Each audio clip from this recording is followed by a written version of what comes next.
और यूक्रेन ने रूस की अर्थव्यवस्था को ध्वस्त करने का अभियान शुरू किया था, जिसमें कई बड़ी तेल रिफाइनरियों को ड्रोन और क्रूज मिसाइल हमले से जलाने की कोशिश कामयाब भी रही।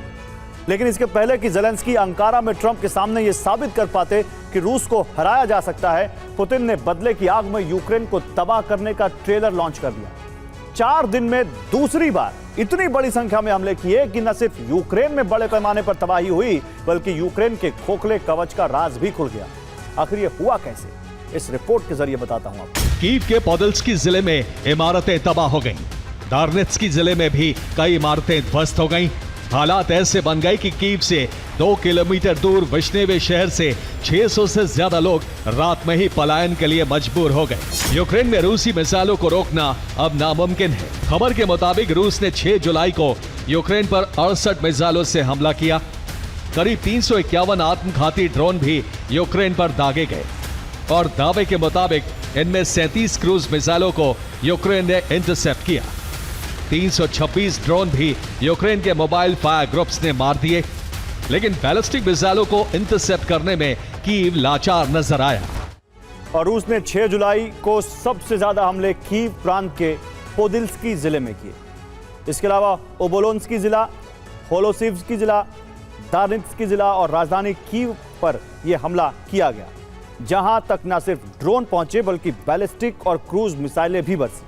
इनके अलावा डोनेस्क, मिकोलेव, निप्रोपेट्रोवस्क और खार्किव को भी रूसी सेना ने अपने प्रक्षेपास्त्रों से निशाना बनाया, जिसमें यूक्रेन के अलग अलग क्षेत्रों में रिहायशी इमारतें तबाह हुई। नाफ्तो गैस प्लांट का उत्पादन भी ठप कर दिया। हमले में आम नागरिकों की मौत भी हुई। बड़ी संख्या में इन क्षेत्रों के लोग घायल भी हुए और यूक्रेनी सेना के लॉजिस्टिक्स हब को भी नष्ट कर दिया। यह नुकसान इतना बड़ा है कि इसकी पूर्ति जल्दी नहीं हो पाएगी। और अपने मिशन प्रतिशोध के तहत पुतिन ने तय कर लिया है कि अब यूक्रेन के बिजली प्लांट को तबाह किया जाएगा। डिफेंस सिस्टम खाली होने से वेपन डिपो को भी तबाह करना आसान होगा। यूक्रेनी सेना की लाइफलाइन यानी उनके लॉजिस्टिक्स हब को भी नष्ट किया जाएगा। यूक्रेन की आर्थिक रीढ़ पर प्रहार करने के लिए तेल रिफाइनरियों को बारूद से जलाया जाएगा। अर्थतंत्र चलाने वाले यूक्रेन के फ्यूल टर्मिनल को भी नष्ट किया जाएगा और इससे भी ज्यादा अहम रूस पर हमले के लिए बनाए गए रूसी सेना के लॉन्चिंग पैड्स भी ध्वस्त किए जाएंगे। और चलिए आइए एक बार फिर से ईरान का अपडेट आपके सामने रखते हैं। आयतुल्लाह अली खामनेई को ईरान अलविदा कह रहा है, लेकिन उनका परमाणु सपना अब ईरान जीत के लिए नई लकीर बन गया है। उस लकीर को बड़ा करने का जिम्मा उठाया है नए सुप्रीम लीडर मुस्तफा खामनेई ने, जिसमें ईरान के साथ रूस खड़ा है, क्योंकि बुशहर न्यूक्लियर प्लांट पर रूसी वैज्ञानिक लौट रहे हैं। यानी कि ईरान का परमाणु कार्यक्रम बिना रुकावट तेज रफ्तार पकड़ने के लिए तैयार है। कैसे, आइए आपको इस रिपोर्ट में दिखाता हूं। बुशहर ईरान का एकमात्र एक्टिव एटमी ऊर्जा प्लांट है। बुशहर परमाणु संयंत्र में बड़ी मात्रा में स्पेंट फ्यूल है, जिससे 2100 किलो से ज्यादा प्लूटोनियम बन सकता है और इससे परमाणु बम बनाया जा सकता है। यही वजह है कि बुशहर न्यूक्लियर प्लांट को चलाए रखने के लिए ईरान अंतर्राष्ट्रीय परमाणु ऊर्जा एजेंसी से इसका निरीक्षण कराने के लिए भी तैयार है, क्योंकि अगर ये बंद हुआ तो ईरान के पास परमाणु बम बनाने के लिए प्लूटोनियम नहीं बचेगा। इसके तहत सबसे पहला मकसद है 20 गीगावाट न्यूक्लियर कैपेसिटी का विजन तैयार करना। साथ ही बुशहर प्लांट के मॉडल के तहत ईरान तटीय परमाणु नेटवर्क बनाने की योजना बना रहा है। इनके जरिए मुस्तफा खामनेई परमाणु ताकत दिखाकर पश्चिमी देशों पर दबाव बनाने की रणनीति बना रहे हैं। और जंग के बाद ईरान अरब की महाशक्ति के तौर पर उभरा है। न सिर्फ हॉर्मुज में उसका दबदबा है, बल्कि उन द्वीपों पर भी ईरान ने स्थायी नियंत्रण कर लिया है, जिन्हें लेकर उसका यूएई के साथ 50 सालों से विवाद चल रहा है। दावा है कि इन्हीं द्वीपों के जरिए ईरान हॉर्मुज का प्रबंधन करने वाला है। कौन से हैं ये द्वीप और कैसे 40 दिन की जंग ने इन द्वीपों का कंट्रोल ईरान की झोली में डाल दिया है, आइए अब इस रिपोर्ट में देखते हैं।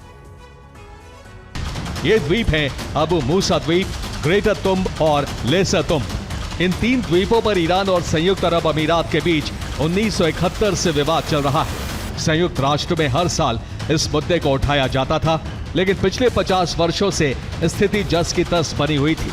28 फरवरी 2026 को शुरू हुए युद्ध ने पुराने संतुलन को पूरी तरह बदल दिया। ये द्वीप सीधे हमलों का केंद्र बने और इसी के चलते हॉर्मुज लगभग 4 महीने तक बंद रहा। अमेरिका और ईरान के बीच युद्ध समाप्त करने और नौसैनिक नाकेबंदी हटाने का समझौता हुआ। 17 जून को इस पर हस्ताक्षर किए गए। दावा है कि एमओयू के तहत हॉर्मुज के प्रबंधन और इन द्वीपों का अस्थायी अधिकार ईरान के हाथों में ही छोड़ दिया गया है।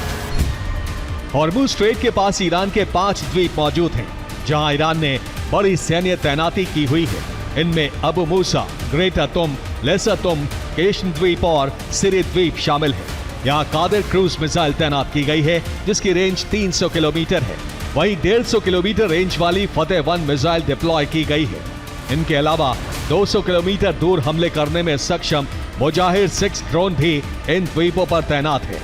विवादित द्वीपों अबू मूसा द्वीप, ग्रेटर तुम और लेसर तुम पर अलग से कई हथियार तैनात किए गए हैं, जिसमें 25 किलोमीटर रेंज वाली SS-6 मिसाइल, 40 किलोमीटर दूर हमले करने में सक्षम रात 2 M तोप और 200 किलोमीटर रेंज वाली सीरस्कर एंटी-शिप मिसाइल शामिल है।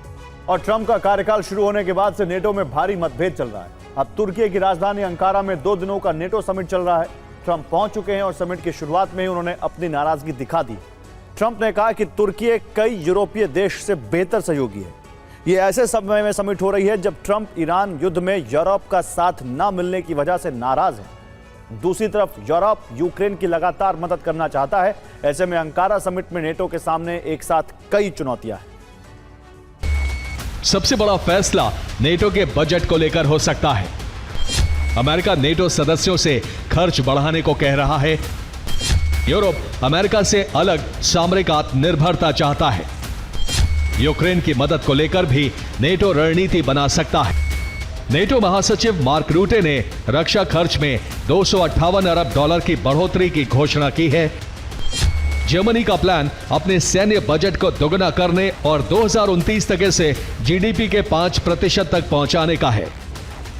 जर्मनी नेटो में यूरोपीय देशों की जिम्मेदारी बढ़ाने के पक्ष में है।